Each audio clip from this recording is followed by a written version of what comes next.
And welcome everybody to our Monday night Euro review show. This is the Anglo-Italian pod, and as always, I'm Tommaso, and you can find us on Instagram at Anglo-Italian pod.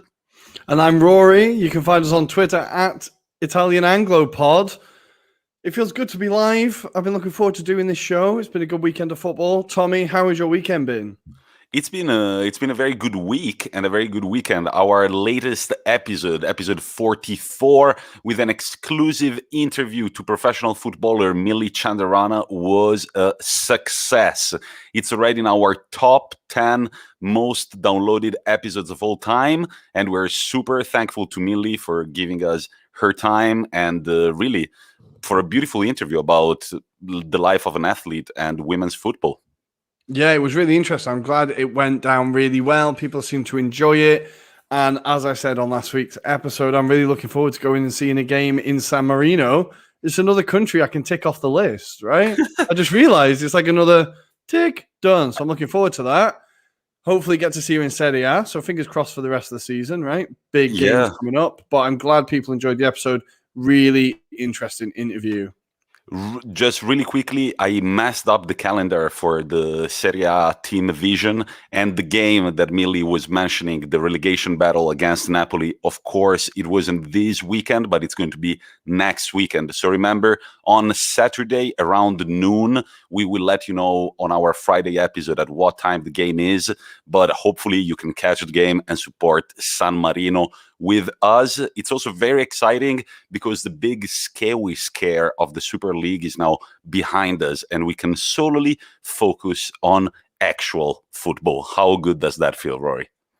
It feels pretty good, except the fact that I have to focus on Arsenal, but focus on the rest of football rather than being angry at Arsenal off the pitch. Now I'm angry at Arsenal on the pitch again. So, you know, some things never change, but it is good to be able to talk about the sport we love and not the admin behind the sport we love, right? Exactly. And also, there might be some exciting news coming your way from the Anglo-Italian pod, but that's it. That's as much as we are going to say about that, since we might as well have jinxed once and for all already a beautiful fairy tale this season. And of course, I think we jinxed a few. I don't want to jinx our own, Tommy, so we're not going to say anything else. We're just going to say we're pretty excited. We're pretty excited. There might be some very exciting news coming your way. But today, on a Monday night, as a few games are unfolding before our eyes, Leicester are taking on Crystal Palace. Current score 0-0. Eibar in Spain are playing Real Sociedad 0-0 after 4 minutes. This afternoon, Torino played Napoli, and Napoli won the game 2-0 in a very emphatic Champions League push.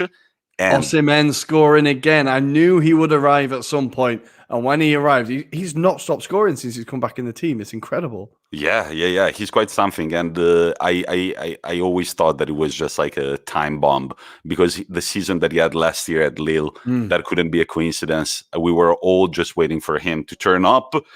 But the most exciting game that is being played right now, and it's Lazio-Milan, and it's already 1-0 after 18 minutes, but the goal was scored on the second minute by Correa, which means absolute madness in Serie A for the Champions League push. If AC Milan win this game, Juventus will find themselves in Europa League zone, and if AC Milan lose this game, they will find themselves in the brown European competition. Well, it looks like your twin team, your Gemelli, is doing you a favor as well, right? By beating them.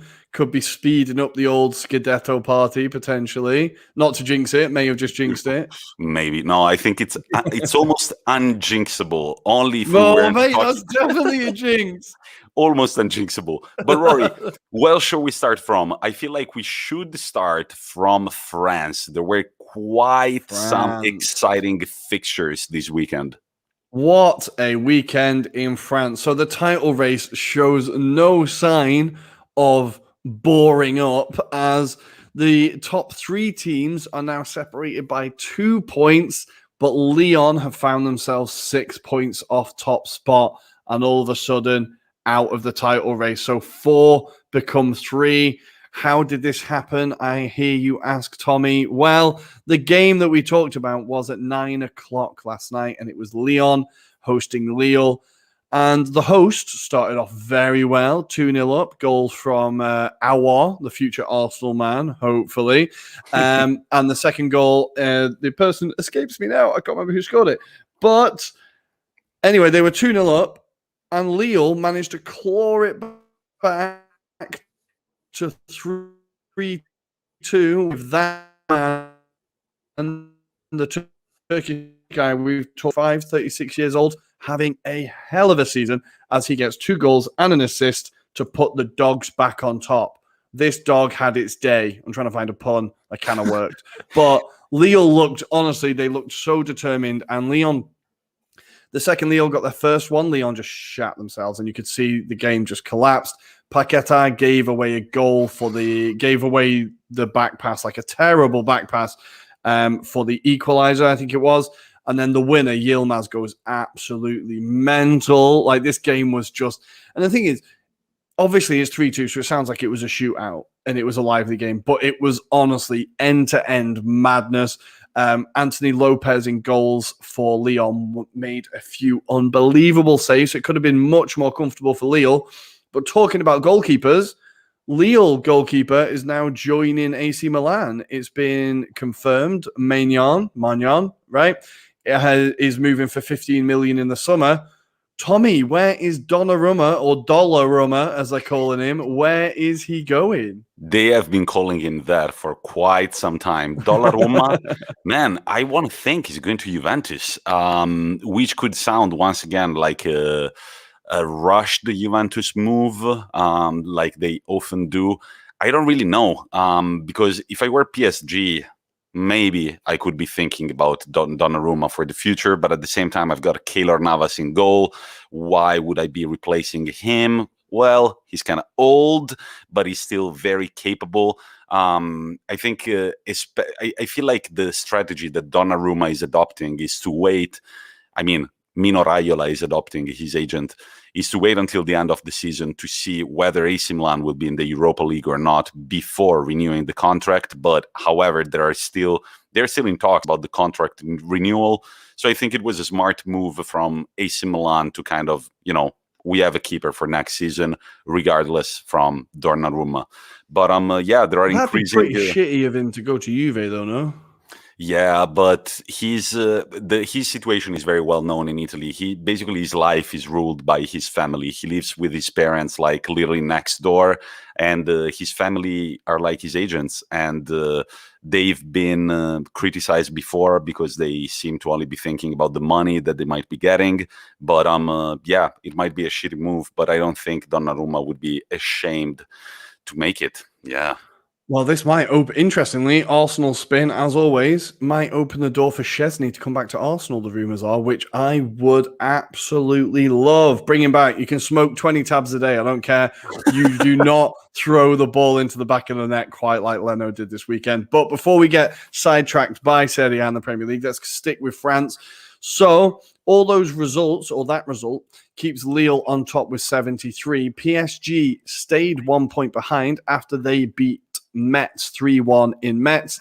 Kylian Mbappe getting 2 goals again. He now has 222 goal involvements in 227 games in Ligue 1. I think we spend a lot of time talking about how Haaland's stats are like mind-blowing. We don't spend enough time talking about how mind-blowing Kylian Mbappe's stats are, I don't think. Yeah, and the fact that he's already won a World Cup, that is beyond me. And that's a very good point. We do forget that as well. That is beyond me. And he's been really, ever since he came through at Monaco that season, where there was that incredible Monaco-Manchester City fixture. Ever since then, he's never really had a low year, a bad year, really. He's always been delivering, and he's been everything and even more than PSG fans wanted him to be. So, yeah, Mbappe doesn't seem to stop scoring, doesn't seem to stop assisting, doesn't seem to stop to be the beacon for PSG. And he did pick up a thigh injury against the Mets, but Pochettino says he's confident he's going to recover before this Wednesday's clash versus Man City, which we'll cover towards the end of the episode. But PSG were not the only ones to pick up a crucial win in Ligue 1, as Monaco, do you agree, the true revelation of this year's Ligue 1, pick up another win with another goal by Ben Yedder. Ben Yedder cannot stop scoring goals. He now has 19 goals and 7 assists in 29 games in all competitions for the Monacans this season. He's absolutely killing it. And someone I always forget is playing there. Fabregas is like finally fit, playing for them. Could he add a Ligue 1 title to his collection, making it La Liga, Premier League, and Ligue 1? Like, this guy, obviously, we all know he's won everything, Fabregas, but I feel like that Ligue 1 medal would really add a little gold dust on that collection. That's nice, getting 3 different countries' medals. I think Monaco are definitely in with a shout. I think the fact that people are kind of ignoring them is going to go in their favor, right? Everyone's looking at PSG and Lille. Lille, we need to see how mentally determined they are. To be honest, last night they looked very bloody determined. They definitely want it. But I feel like Monaco are kind of the dark horse that no one's looking at. We're going to be talking about a similar one in another country, Sevilla. But Monaco definitely go under the radar and be trophy. Always there or thereabouts. Chris has just told us that Palace have gone 1-0 up against Leicester. Wilfried Zaha. I thought Palace were already on the beach. It looks like they're not quite there yet. There's still a bit of fight in them yet. Of course, it was Zaha who scored. No one else scores for them. And also, Rory, we should tell our listeners that next weekend on Sunday, we've got Monaco-Lyon. And that is going to be another exciting match to decide the fate of Ligue 1, I believe. Well, quickly before we move on to France, because we need to keep this Euro review a bit snappy, the team that's going to have the biggest say in the title race is a team we've mentioned a few times, RC Lens. Now, they are playing PSG at home next, then they play Lille away after that, and then their last game of the season is Monaco at home. So they are playing all 3 of the teams who are currently fighting for the title. Lens are going to have a big say in this title race. And as we know, they're having a great season. They still find themselves in 5th. Their first season back in Ligue 1, and they're 5th. They could be comfortably qualifying for the Europa League as things stand. What a season. And I'm really excited to see how they affect this title race. Honestly, when I was looking at the fixtures and saw that they all played Lens, I was like, oh, this is spicy. This is great. This is what you want to see. Also because Lens are currently only 1 point above Marseille, which means that they are into the preliminary phase of the Europa League for next year. But if they want to make that dream come true, they need to pick up a few more wins before the end of the season. So it is all to play for. But at the other end of the table, unfortunately, Dijon were the first team to be relegated. They lost 5-1 to Ron, who were inspired by Camavinga. Lots of people talking about Camavinga at the moment. He's entering the last 2 years of his contract, so all the clubs are starting to sniff around him now. But he absolutely ran the game, and unfortunately, Dijon, we will hopefully see you back soon, but enjoy life in Ligue 2. Tommy, should we go to La Liga? Let's go to La Liga, where currently the picture says Atletico Madrid first, 73. Real Madrid second, 71. Barcelona third, 71. Sevilla fourth, 70. Let's start from Sevilla. Sevilla out of nowhere? Not really, because in their last 8 La Liga games, they have won 7 and drawn only 1. They haven't lost a single game since, I believe, the beginning of March. Now, they are officially, after this game, they needed 1 point in the game versus Granada to have a guaranteed spot in next year's Champions League. They do, because they defeated Granada 2-1, and all of a sudden, they could be title contenders. They won thanks to a penalty obtained by Papu Gomez, who was super lively in this game. Rakitic slotted it home, made it 1-0 from the penalty spot after 16 minutes. De Jong almost made it 2-0, but then it was Papu Gomez once again assisting Ocampos for an emphatic 2-0. And at the death of the 90 minutes, Roberto Soldado for Granada made it 2-1. But Sevilla, they are in the UCL next year, and also they are right there. They are only 3 points behind Atletico Madrid at this moment. We have had a request to not mention their name. We're not allowed to mention Atletico Madrid. We'll say the other Madrid team. The other Madrid team. I'm so sorry, Luke, man. We've been jinxing it since the beginning of the season. The other Madrid team lost against Athletic Club. And Athletic Club now have 6 points versus Atletico Madrid this season. They've won both fixtures, but this time around, nobody really saw it coming because they hadn't won in 6 games before this match. Now, Suarez, Lamar, and Felix, they were back from injury, but they all started from the bench.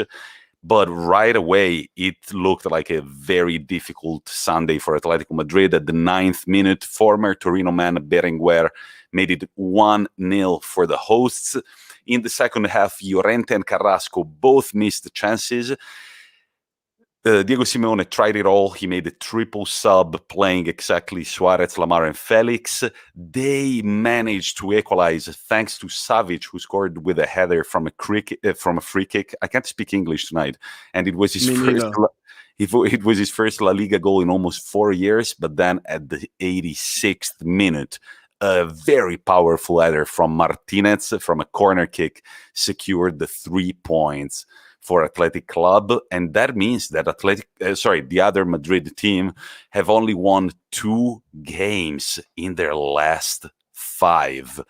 Real Madrid, at the same time, dropped points against Betis. They couldn't go beyond a 0-0 draw, which is a result that we will see when we do the Champions League preview. They have been quite accustomed to recently. There was a spectacular crossbar, I believe, involuntary from Rodrigo in the first half. Borja Iglesias for Betis missed a huge chance face-to-face with Courtois. But at the end of the day, Real Madrid just dropped crucial points in the title race, because had they won this game, they would be top of the league right now. But talking about Real Madrid, Rory, a quick stat, since we've mentioned his name and he's a regular listener, Toni Kroos, right? Since joining Real Madrid in 2014, he has always had a pass accuracy of over 92% during the season. Thanks to our friends, the Total Screamers podcast, for this insane stat about the German player. That is mental. Absolutely efficient. German efficiency, other stereotypes, machine-like. I don't know. Yeah. But what a player. What a player. Lack of personality, but a great player. You have some problems with Toni Kroos. I have problems with him because he's the kind of like old man yells at cloud when he complained about Aubameyang over celebrating. But he is obviously an incredible player. I think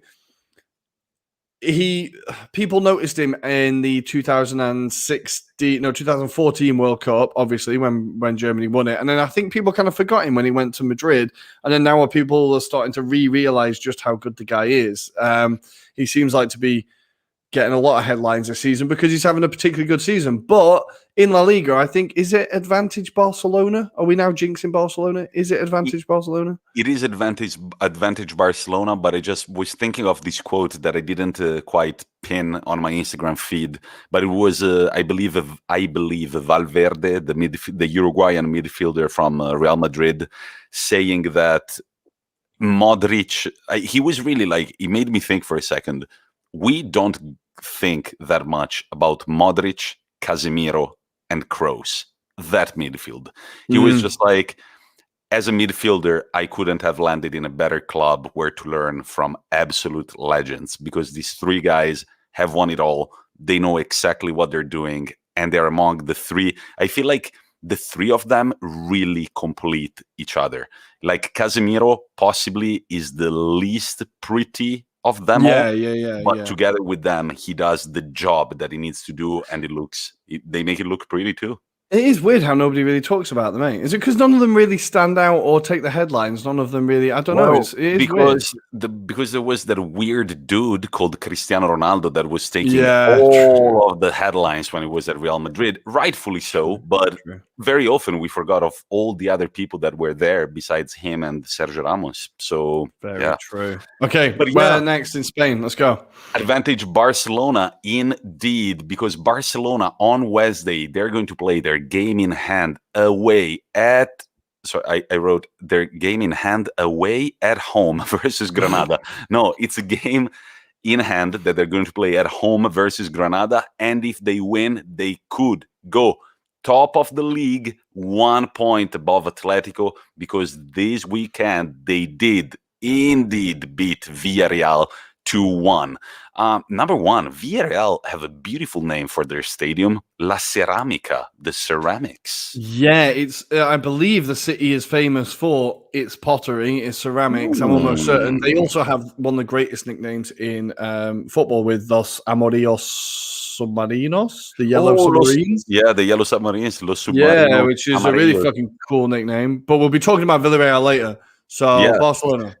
Yeah, Barcelona. No, in this game against Barcelona, there was a brilliant save. Go check it out. This was insane. A brilliant save from Villarreal's goalkeeper, Asenjo, on the line, on the Young's shot.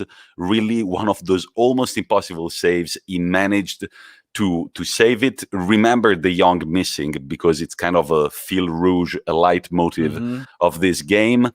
Jordi Alba slips right after on Villarreal's only true opportunity in the first half, and Samuel Chukwueze, I apologize about the pronunciation of the name, buddy, made it 1-0.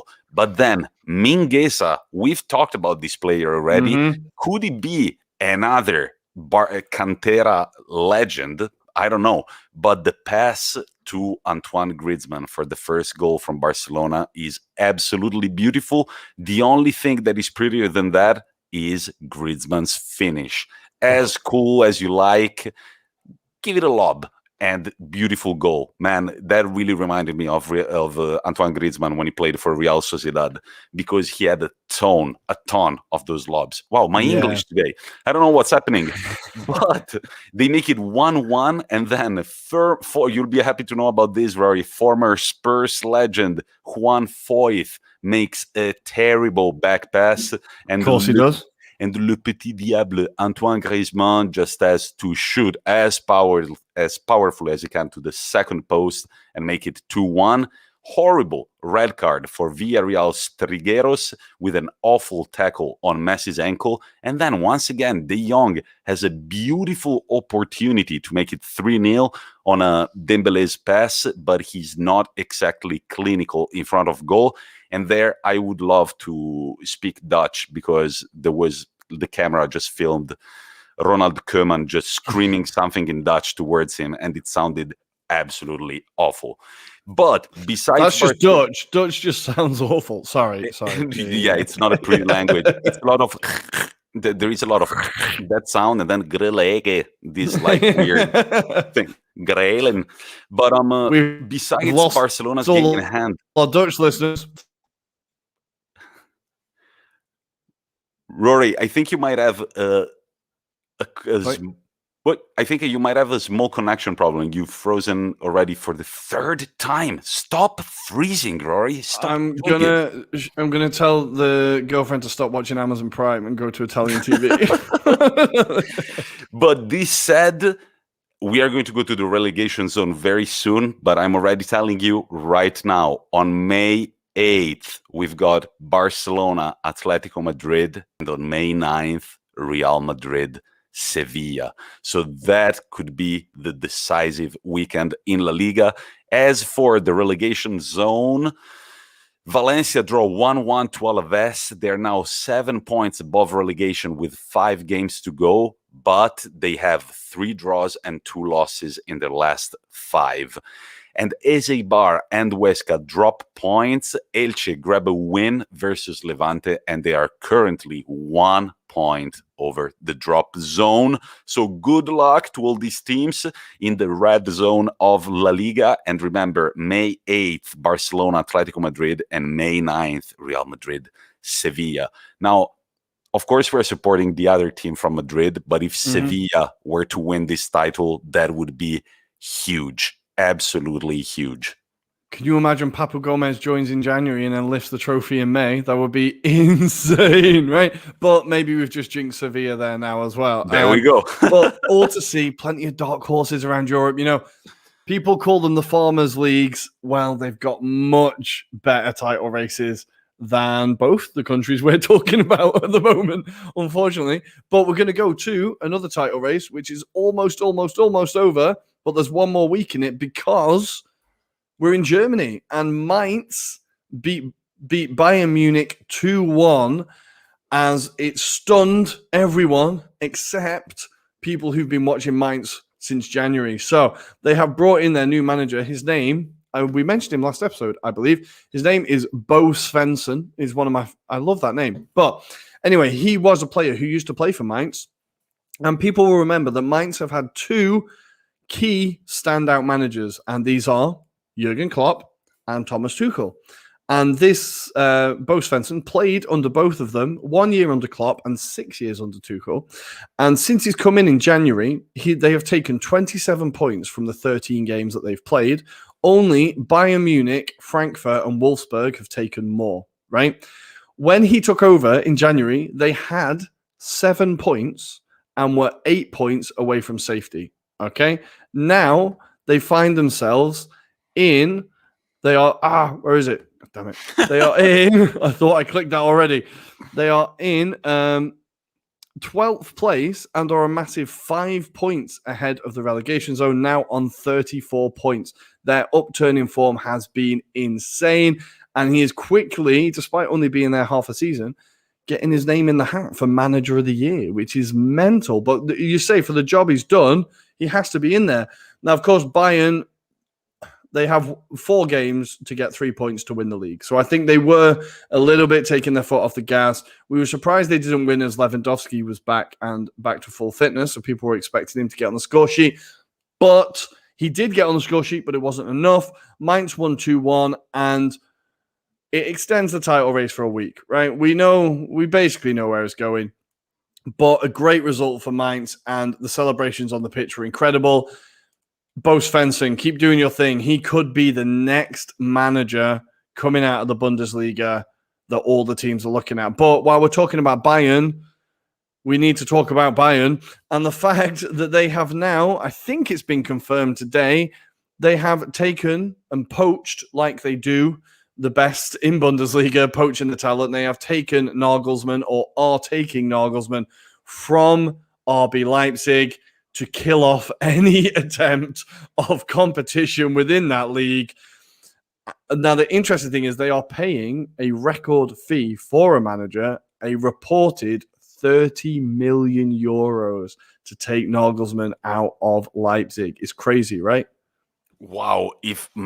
You're basically giving your direct competitors 30 million for next season. That's kind of insane, right? It is crazy. It's crazy. And I think the record before that was maybe Mourinho from Inter to Real, I think was the record. And this is above the record by some bit. Now, look, we can do a whole episode on how Bayern just kill off competition consistently in the Bundesliga. I now understand why fans in Germany must fucking despise them, because that's what they do. They just steal anybody who with any bit of promise in that league and just, they're ours now and we're going to win the league again. But look, it is what it is. We're kind of running out of time weirdly, so I don't want to spend too much time in Germany. But the big story is Nagelsmann is apparently subject to the record fee, by all accounts, is going to be RB Leipzig manager next year. And yes, Chris, there's going to be a mad merry-go-round of managers in Germany next year. We already know that the Frankfurt manager is set to join Borussia Mönchengladbach, and there'll be a big knockdown of this, of who's going to end up where. we will try to keep you on top of it. Try to. I think your missus Am I freezing hasn't again? stopped. Yeah, your missus hasn't definitely stopped watching Amazon Prime, but it's all good. No, It's just stressing me out. It's making me sweat. no, one thing I want to tell you is that I do believe that this summer there is going to be a massive merry-go-round of managers, starting from Juventus, Roma, Napoli, Spurs. Zidane is set to leave, apparently Real Madrid, Spurs, and all that. So I think it's going to be really a continental merry-go-round. But talking about managers and Bayern Munich really stealing any talent that there is in the Bundesliga, even more praise goes to Jurgen Klopp. I am sure that he was offered the Bayern job at some point. He refused it. Yeah. So huge praise to Jurgen. That's a massive shout. Yeah, he was definitely offered that job. But elsewhere in Germany, Haaland is back. If he ever left, he scored 2 as Dortmund beat Wolfsburg 2-0 in Wolfsburg. Bellingham sent off, the second youngest player in Bundesliga history, to be sent off. Fairly stupid tackle, was definitely a red card. That now puts Dortmund 1 point behind Frankfurt, and they could still qualify for the Champions League. Down at the bottom, Köln won 3-2 against Augsburg. Is the ghost of Henner's the GOAT reviving their survival push? All of a sudden, they've got 2 wins in a row after not winning in 9 before the sad passing of our 4-legged friend. So maybe his spirit is pushing them on to survive in the Bundesliga. That is everything for the Bundesliga this week. I think I'm keen to talk about Serie A. Let's do it.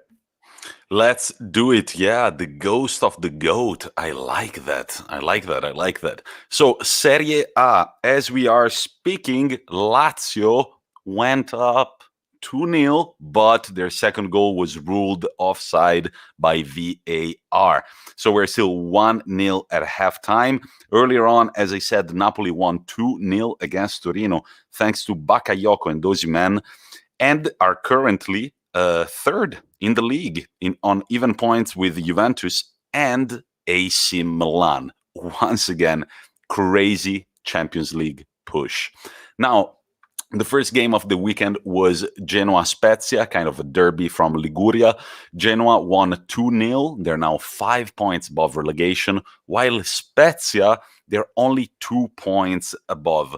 Now, at some point, I believe they were 8 points above relegation. They've dropped some. We've talked over and over again about their manager, Vincenzo Italiano, the way they played against Inter Milan. Now, this is a team that I'm not saying they will make it and they will stay in Serie A, but in my opinion, they're a team that deserves to stay up. They've played beautiful football this year. They've caused more than one upset throughout the season.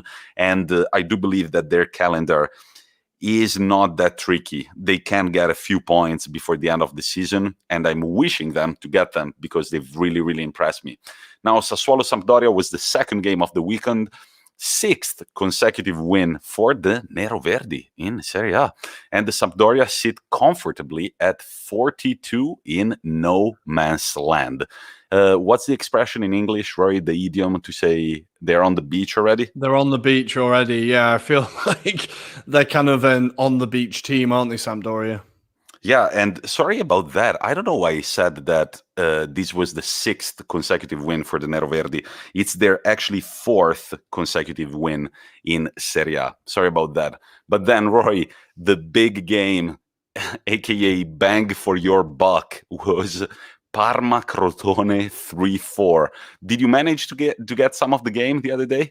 Now, I saw some of the highlights. The game I ended up watching was Benevento against Udinese, which was a very good game. I really enjoyed that one. But we need to talk about Parma and the fact that they must be value for money team in Serie A if you don't support them, right? There are always so many goals in Parma games. Now, at the beginning of the season, the problem was that they couldn't score goals, right? The problem was they've not got a striker. Then they brought in a few players in January, noticeably Dennis Mann, right? The Romanian player who we talked about in one of our past episodes, made a big difference. And the other Romanian player, I can't remember his name now, but they brought some really good... Mihaila, that's him. Yeah. He also scored against Crotone, yeah. Exactly. And they brought in these signings, but now they've got the opposite problem. They can't stop them going in at the back. And it's just resulting in these games that are 4-3. I think there was a 5-4 a couple of weeks ago, maybe. There was a lot of goals down at the Tardini, but it does look like they are not long for this Serie A earth, I think. No, yeah. And I think that both Parma and Crotone at this point, they are doomed for relegation unless something absolutely insane happens. Crotone are last at 18 points, Parma are second to last at 20, and then Benevento are 18th with 31 points. So something almost unprecedented, I would have to say, would need to happen for them to stay up. Well, exactly. In the last 4 games, Parma have conceded. They lost 3-1 to Milan, 4-3 to Cagliari, 3-1 to Juve, and 4-3 to Crotone. That is leaky defense. That is absolutely leaky. The best thing about this game is Simi, that scores 2. He's got 19 this season. He's even with Muriel and only 2 behind Lukaku. Now, this is very rare to find, like such a prolific goal scorer in a team that is about to face relegation. It's absolutely insane. I've read that there are some big clubs behind this guy. Even Inter Milan apparently are ready to bid. I think it would be a great signing as a backup striker up front for either Lukaku or Lautaro, because this guy has it in him, and his position in the pitch, the effort that he puts in every game is really something huge. Benevento Udinese is the game that Rory watched. With 3 losses and 2 draws in their last 5, Benevento are playing a very dangerous game, and they are now in the drop zone. I'm going to make the claim that the 3 in the bottom are going to be the 3 that go down. Every time I've seen Benevento, they look worse and worse every time I see them. I think they really do look doomed. But we have to say on the same hand, Musso for Udinese made a couple of incredible saves to keep Udinese in the game. So Benevento definitely had their chances, but it just seems whenever I watch them, they look pretty Serie B. I don't know.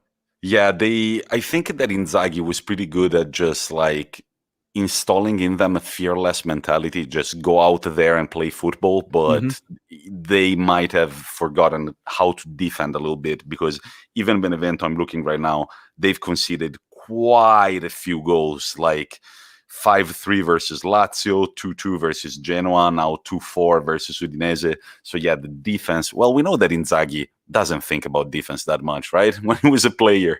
I reckon his training is just how to stay on the shoulder. Exactly. And then celebrations. How to celebrate like you've just won the World Cup every game. That's his training sessions. Every game. But yeah, the scary thing for Benevento is also that they have to play, among others, AC Milan and Atalanta, both away, and they haven't won a game since defeating Juventus on March 21st. And talking about Juventus, Vlahovic in the game against Juventus. Now, okay, Fiorentina-Juventus 1-1. The thing about Vlahovic, besides the fact that he's got already 17 goals and 2 assists in 32 Serie A games, is that he scored a Totti-like penalty celebrating like Tony. Yes, please. Oh, I saw That's cold, dude. That's fucking cold. And in goal, there is Chesney. He's a good goalkeeper. You don't want to fuck around. And just as cool as you like, bim, bam, a beautiful lob into the goal, Ercucchiaio, and the Tony-like celebration, which was followed, however, by a beautiful Morata goal only 1 minute after being subbed in. I don't believe we'd have ever seen Morata score such a pretty goal. But will Juventus make it to the Champions League next season? Because they are in for a crazy-ass week. Between May 9th and 16th, they are going to play in order Milan at home, Sassuolo away, and Inter at home. And if Inter had a saying in them not playing next year's Champions League, that would be a second Scudetto in 1 year. Woo! Mate, how about the way results fall, you win the league against Juventus? Oh man, I know. And by the way, results fall. We win the league at Juventus, and mathematically they cannot make it into the Champions League. That would be insane. Unfortunately, we're kind of running out of time, but I just wanted to mention that whoever is sending death threats to Pirlo and his son for Juventus's results, you guys suck, and you just wish you could have a better life. I don't know, man. There is a deep void in these people of sadness or something missing that just think their lives must be so bloody terrible. Like, for you to sit on your phone as a fully grown adult and rationally send a death threat to a 17-year-old child and read it, type it out, read what you've said and go, yeah, send. There is something. I'm happy with this message. I think there is something wrong with you. Something honey, deeply wrong with you. Hey, honey, can I read this email to you? I just texted a 17-year-old guy who's nothing to do with my team sucking dick this year, and I'm telling him that he should die. We've got. I needed to quickly address this question now. Would they give in to a guard of honor? Now, Tommy, I've told you about this in England, you and Michael, and you went mental at the idea of this, right? You were like, what the fuck is this? As if you have to do this. So in Italy, they don't do guards of honor to the champions, right? No, I think they do, but I mean, so for example, if Inter were playing Fiorentina would give us a guard of honor. If Juventus were going to win the league and they played in Firenze, I do not think that Fiorentina would give them a guard. So it really depends on the combination. If Inter Milan win the league and we go to play in Turin, I strongly doubt they would give us a guard of honor. But mate, we had to do it to Van Persie when he won the title with United the year after leaving us, and it was just disgusting at the Emirates as well. I think. Oh God, it was awful. It was awful. But the three more games that we have to cover are Cagliari, Roma, and man, about Roma, they are really making me sound like a fool after they've said that I actually kind of enjoy the way they play football. They have won only one in their last 5 versus Bologna. And the Cagliari, on the other hand, their 3rd consecutive win, and they're currently out of the drop zone on even points with Benevento and Torino, who, however, have got 1 game in hand versus Lazio. Beautiful, beautiful play by Nandez, who is a midfielder, Nahitan Nandez, Uruguayan, that I really, really like, on the right flank to assist the first goal. A few beautiful saves by Cagliari's 2nd-string goalkeeper Vicario, and Marin, another Romanian that we talked about with Emanuele Roșu in your interview with him in one of our episodes. A beautiful, beautiful goal on Roma's mistake in defense. And then João Pedro had a winner that really reminded me of Drogba in the final against Bayern Munich. Nice. But the big question... Well, this game completely ruined my accumulator. It was the only game that didn't come in on an 8-game accumulator. Roma cost me roughly £550. I was really not very happy, but I should have done my research. That will teach me I shouldn't back Roma in any game. There's like slowly a list of teams that I don't bet now, and Roma are definitely one of them. You cannot predict them, and that's why they're going to beat United in the semi-final, because you cannot predict them. Maybe they will. And then Atalanta-Bologna 5-0. There was this news that came out last week that Gasperini had a bit of a fight with an inspector from UEFA who was called to do anti-doping tests. Now, I hate Atalanta as a club, but I love the way Atalanta have been playing these past 2 years. But, this rumor about him getting in a fight with an anti-doping dude from UEFA, and then you see Atalanta play, you're like, why are you getting so mad to a guy from anti-doping? Dude, Atalanta are insane. At the 85th minute, they are running as if it were the first 30 seconds of the game. They put 5 past Bologna, and if you have to watch only one of these goals, go watch Malinovski's goal. Oh, was that the Muriel back heel assist? Oh my God. Yeah.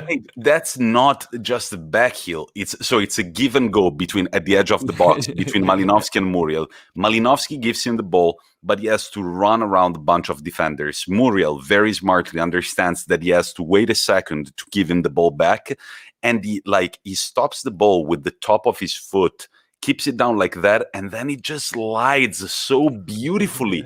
And Malinovsky just has to kick the ball in. Of course, after Bologna got a red card on Schuten's red card, the floodgates were open. Atalanta just ruled the game. And Atalanta, with 78 goals, are second only to Bayern with 86 in the ranking of teams who have scored the most goals in their national leagues. Once again, congratulations to Gasperini and these boys.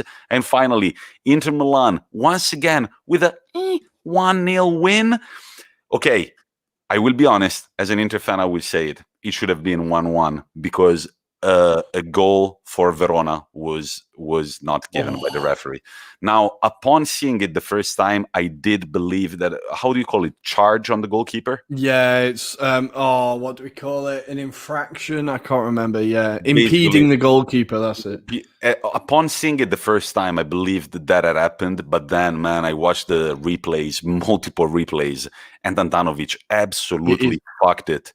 Absolutely, he goes to catch it like this, right? And then did you see Bastoni in the celebration? He's like, I'm so glad you saw it too. It's Bastoni. You see the three center backs celebrating, and Andanovic is coming their way. And Bastoni, with very calmly, looks at him and he's like, "Dude, it was your ball. You should have jumped and gotten it." And Andanovic looked at him and was like, "No, it was a low catch." And Bastoni looks at him like, "All right, you're the goalkeeper." But once again, for a few weeks, Andanovic played very well. A few Inter fans were saying that we do not need to replace a goalkeeper next season. I still believe we do. That is insanity. You have to get a new goalkeeper next season. We are trying to make it a tiny Champions League push, at least round of 16. We need a better goalkeeper than Andanovic. You can't, and look, he's been a great servant for the club, been there, 10, 12 years, but you need a better goalkeeper. It was earlier in the season, we were joking about how he can't jump sideways.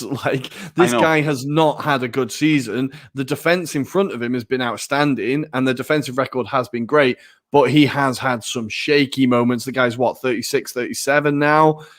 I think it's time to move on from the Handanovic era, send him off with a Serie A medal, and bring in Musso from Udinese or Silvestri from Verona. But Rory, when we're in Italian, we say il tempo vola quando ci si diverte. Time flies when you're having fun. It's time to go to the Premier League, but before the Premier League, League Cup final. Ooh, a lot of tears all over the place. Honestly, I was a full-on City fan for the day. I'll tell you what, it feels quite nice to support City. They're pretty good. So, what can we say about this game? This was attack versus defense drills times 1,000. Tottenham offered absolutely nothing. Now, I get it, right? They've got a manager who's just come in. It's his second game in management. They can't go out there and just play free-flowing Barcelona-esque football, but you can at least have a bit of intent about you. I think in the first half, they got into City's half twice, and one of their shots was an Alderweireld speculative roller from about 30 yards out. Spurs off the biggest highlight for him was diving in a tackle. Have I stopped again? Yeah, but it's okay. It's okay. God damn it! It's fine. It's fine. So the biggest moment from Kane was him diving on a tackle from Laporte, I believe it was. He was all over the place. That was it. He did nothing, right? Son, his highlight was crying after the game, right? I feel like I've now seen him cry more than members of my family. Every time he's on screen, it seems like he's crying. He breaks someone's leg, he cries. He loses a cup final, he cries. I know it's like an emotional thing. I'm sorry, but come on, mate. You play for Spurs and you've lost every final you've been in. When do you get used to it? I don't know. But City were unbelievable. And if City had a striker, they would genuinely be terrifying. Like, watching that game, you just realize they created so many chances, but Sterling can do many things. Finishing is not one of them, right? When is Aguero scheduled to be back? Well, he was on the bench. They just didn't bring him on.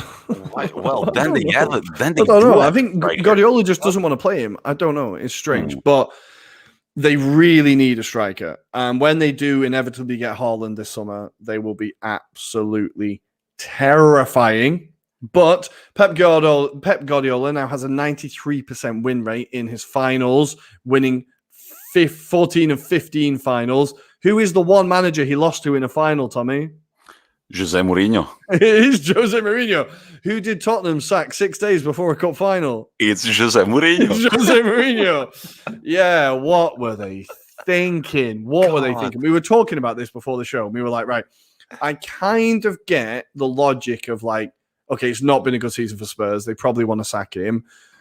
Right, we're 7th, so it's cheaper to sack him. If he wins a cup, we have to pay more to sack him. So quick, sack him before he wins a cup. Like, it's really, really weird logic. Really weird logic. Very Spurs-esque logic, one might argue. But look, I can hear Spurs fans in my ear screaming, Laporte should have been sent off. Laporte should have been sent off. He shouldn't have been on the pitch to score the goal. Okay, the first booking wasn't a booking. And the second one that was a booking, arguably, if he hadn't have been booked, he doesn't make that tackle, right? So, no, he shouldn't have been sent off, right? But the Tottenham fans were crying. Son was crying. It was quite funny to see like Spurs fans finally back in the stadium again to watch their team lose a final. It was just. I'm so sorry. I'm going to move on because Spurs fans are going to be really angry. Okay, I'm just going to say this one thing. I am wearing an Arsenal shirt, but it's just because Rory forgot it at my house. But of course, we're doing this pod together. I'm definitely more Arsenal than Tottenham.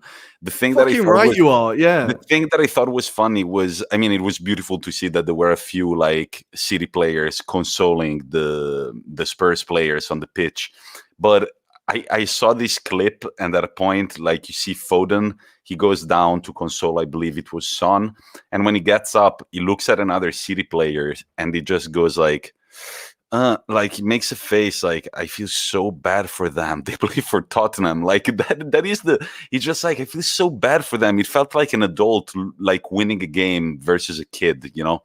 It was very there was a few conversations afterwards where you thought they're definitely saying to Harry and Son like, you need to get out of here. There was quite a funny meme of like Loris talking to Kane after the match, and someone had just captioned it with Loris like, I'm all right, I've won the World Cup, but you need to get out of here.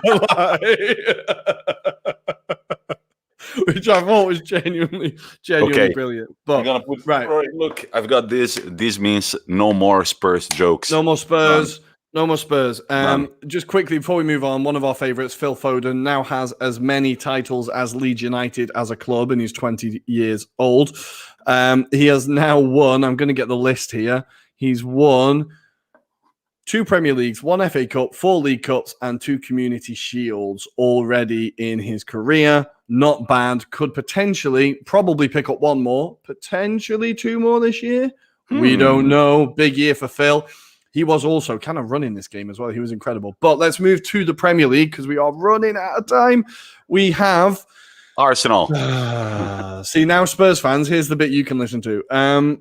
My God. So it all started on Friday night, Everton versus Arsenal. Now, there's a cycle that Arsenal games seem to go through at the moment. So we start off and you're like, okay, we're starting well. This is good. Create some chances. Okay, we're not putting these chances away. We should really start putting these chances away. Then there's a dodgy VAR decision, and we go, VAR have done us again. And then our heads go. We concede a completely stupid goal, and then we spend the next 10 minutes not being able to break the opposition down. This has happened in pretty much every single home game this season, right?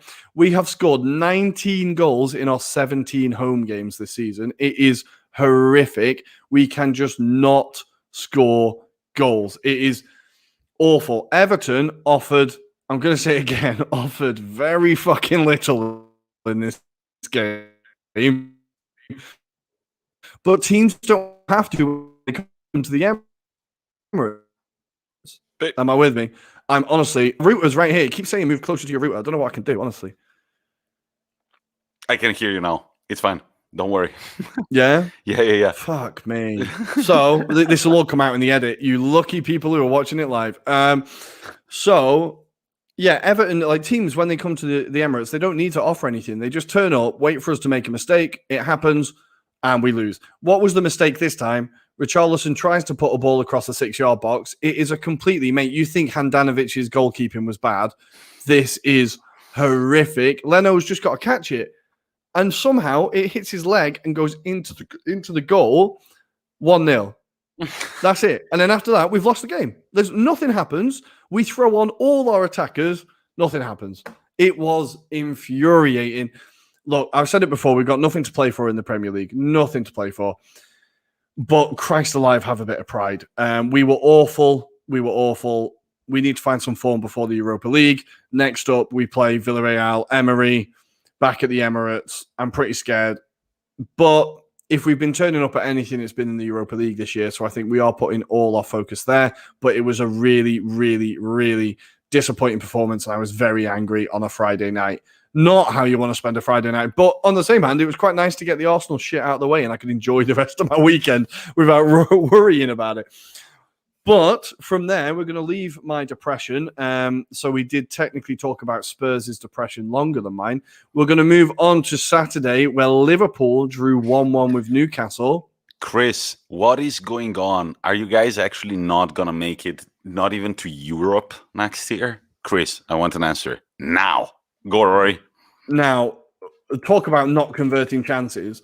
Liverpool have had, now I'm going to get this number right, I think it's 146 shots at Anfield in 2021. How many goals have they scored, Tommy? 12. 4. Now, it is insane how they cannot put chances away. And honestly, I was watching the game and me and Chris were messaging the entire way and he was going, they were 1-0 up and they should have been about 7-0 up. Mane should have added like 2 or 3. Salah's goal was a beauty, to be fair, 3 minutes in, but... Can I say one thing? Yeah. If Brighton and Hove Albion fans, you're listening, I know that you've been struggling with XG. If Liverpool is struggling, I know that you're struggling with XG. There is one man that Brighton cannot afford, but Liverpool can. He sucks as a person, but he's got 3 touches in the game, and 2 of those are goals. He's set to leave PSG. His name is Mauro Icardi. Bring him in. All those chances are going to be goals. I can guarantee that as an Inter fan. I didn't like the way Inter played with Icardi. Always cross in, goal. He was effective big time. I like that shout. Nobody's really looking at Icardi. I've never really thought about that. Because he sucks, dude. Yeah, he's just so much. His wife is so annoying. Yeah, he brings so much shit to your club, right? But yeah, Liverpool, the whole way through, we were watching the game and we were thinking, this is going to be 1-1. It's going to be 1-1. The 88th minute, I think it is, Callum Wilson through on goal, kicks the ball at the goalkeeper. It bounces off the goalkeeper and Callum Wilson dares to have an arm. So the ball bounces back at him, hits his arm. He then runs through and taps it into the goal. Ruled out for offside, right? There is nothing that Callum Wilson can do about this handball, right? His arm is here as he's running, right? It's just a ridiculous decision. They rule out the goal. Newcastle players are going mad. Steve Bruce is losing his shit, but it doesn't matter. 2 minutes later, Joe Willock from Arsenal, who's come on the pitch for the 3rd game in a row, comes off the bench and scores the equalizer. Beautiful finish to make it 1-1. Joe Willock has now scored 7 goals. That is the same amount as the rest of Arsenal's midfield combined, and we've loaned him out. God. I actually, one thing, if you have one skill, Rory, is at getting different stats and like weaving them all together. I don't know. It's just there's a few more of them to come. Don't worry. There's always an Arsenal perspective on it. Always. So Joe Willock is absolutely loving it up in Newcastle. It's great to see him there. And Newcastle, suddenly, they were looking in trouble, but I think now they've done enough to mean that they should be in the league. They've got the mighty Arsenal next at the Emirates, so Newcastle will probably win it. But they are currently on 36 points with Fulham on 27, so they're a full 9 points above the drop zone now. I think Newcastle will be in the league for another year. Liverpool, what can they do? Fabinho was moved back into defence because Nat Phillips was injured. You just can't get any type of consistency together. Jurgen Klopp looked genuinely exasperated at the end of the game, just like, I don't know what I can do. I don't know what's happening. Like Andy Robertson in the post-match conference, he, fair play to him, said it's an outrage that Callum Wilson's goal was disallowed, but he looked exasperated too. So Liverpool looked like they could have done their top 4 chances no favours, as they are now 1 point behind West Ham in 5th and 4 points behind Chelsea in 4th. So Chelsea and West Ham played each other shortly after the Liverpool game, and this game was holding together my temper. I really am. You're good. You can go. Oh my God, I'm about to flip this table, man, I swear. Right. Chelsea and West Ham. And West Ham played each other. Can you hear me? Yeah, no. I just want to say that I loved I did watch the highlights to these games, which is, and in capital in our notes, we've got capital letters. Werner scores, and then in small font, but then misses a sitter.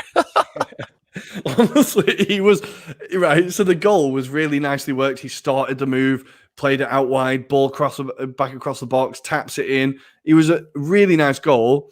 But then about 5 minutes later, maybe it was the second half. I can't quite remember.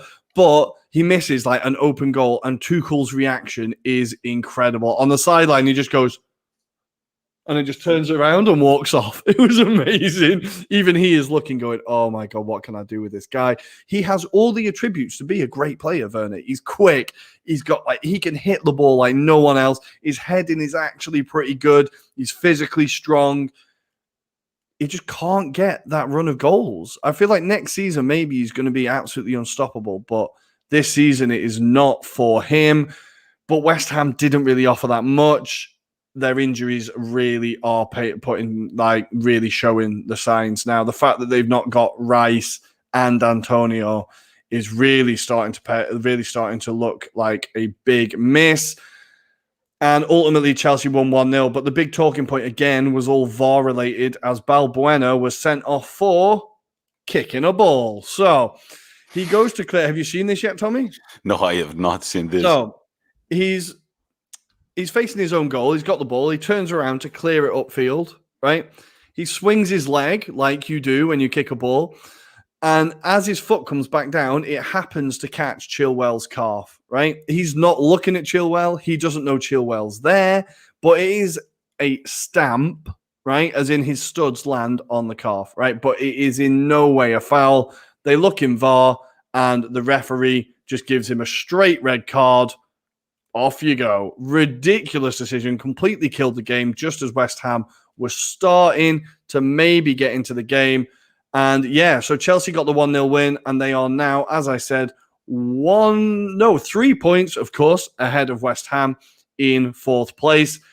Maybe we have the top 4 as it stands now. I think these could be the 4 teams to get into the Champions League next year. Hello, Chris. Hello, from the Peak District. We've got another Chris, 2 Chris's.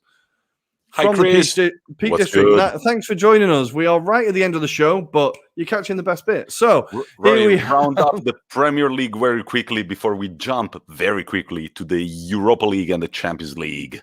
Okay, elsewhere, Burnley beat Wolves 4-0 at Molineux. What the hell has happened to Wolves this year? What has happened? Obviously, missing Jimenez has been a massive miss. Jota going to Liverpool. Moutinho's been out for a while, but my God, they are having a terrible season, apart from when they play Arsenal, who they, of course, beat twice. Wolves are now 12th on 41 points, 2 wins in the last 5. Not looking great. But Burnley, Chris Wood got his first ever Premier League hat-trick. Beautiful to see. Beautiful to see. And finally, the final game in the Premier League we're going to look at is Aston Villa 2 against West Brom. And here is your Arsenal connection, Ainsley Maitland-Niles. We loaned him out to play in their midfield, and he has been very bloody good since joining them. Maybe we should listen to him and play him in midfield. Who knows? Maybe it'll work. He's been great. But West Brom looked like they might just have confirmed their relegation. They were 2-1 up away to their local rivals, Aston Villa, before in their final minute, Keenan Davies, Aston Villa youth product, scored for the first time in 28 appearances. He is really, really highly rated within the club. They've been desperate for him to score. So him getting a last-minute equaliser in the local derby, the Villa players went mad. It was great to see, but unfortunately for West Brom, it looks like maybe this job is a bit too big for Big Sam. They are now 9 points inside the relegation zone on 25, with Brighton just outside on 34. So it looks like Big Sam will maybe get his first relegation in the Premier League. And as we are speaking, Joaquin Correa. Oh, again. Against AC Milan. Do you remember AC Milan? Dude, AC Milan are that team. Do you remember they wear black and red and they won the league in December? Dude, crazy stat. If AC Milan don't make it to the Champions League, they will be the first ever team to be winter champions and not make it in the top 4. Please make it happen. Please make it happen. Please. That's a record no one wants. And before we move on to the Champions League and we quickly wrap up the show, Chris Henley, if you're in a campsite in the Peck District, what you have to do is go knock at the other tents and whisper, hey, do you know the Anglo-Italian pod? Go listen to them. This is what you need to do. Just knock at every tent and tell everybody to listen to us. Not right now, but in general. Rory, if you get arrested, do not say it was our idea. No, especially not mine. Just say it was Rory's in case. But Rory, this week is a Champions League action. Once again, we've got our long-awaited semifinals. On Tuesday, tomorrow night, we've got Real Madrid-Chelsea. Now, let's look at these two teams. In their last 5 games in all competitions, Real Madrid have picked up 2 wins and 3 draws, all of which were 0-0 draws. They've scored 5 goals and they've conceded 1. On the other hand, Chelsea have lost 1 game, drawn another one, but won 3. They have scored 6 goals and conceded 2. They are 2 very solid defenses because Real Madrid has conceded 24 goals in all season in their National League, and Chelsea have conceded only 31. And Sergio Ramos is expected to return. Rory, what score do you predict? I'm going to say 2-0 Real Madrid. 2-0 Real Madrid. Werner misses 2 sitters. I'm going to say 1-1. We shall see. PSG Manchester City is the other semifinal that is going to be played on Wednesday. In their last 5 games in all competitions, PSG have won 4 and lost 1, scoring a grand total of 15 goals and conceding 5. Manchester City, on the other hand, they have won 3, lost 2. They have scored 6 goals and conceded 5. Mbappe, thigh injury at the moment, but is scheduled to play apparently. Rory, prediction? I'm going to say, I think I backed PSG last time, so I'm going to stick with my PSG prediction, but I think it's going to be close. I think it's going to be 2-2. So my call is 1-1 Real Madrid Chelsea and 2-2 PSG Man City. We shall see, but it's also Europa League action this week, Rory. What have we got in our hands besides the mighty Arsenal? Besides the mighty Arsenal, let's start with Manchester United against Roma. Now, this is going to be an interesting one. As we've said, Roma are incredibly hard to predict. I was reading an interview with Fonseca where he said people say we have one of the best attacks in the league, but against Ajax, we proved that we can be defensively solid and we can see out a game, and we have that in our locker. Now, I don't know if that's necessarily true, but it seemed to work against Ajax. So we have Manchester United against Roma at Old Trafford. The last time these teams met each other was in 2008. It was a 1-0 win with Tevez getting the winner, and players you might forget who played for a team. PK was in that Manchester United side. I did remember that. Crazy, right? So that was the last time these two teams played. Of course, we all remember the 7-1 or whatever it was at Old Trafford.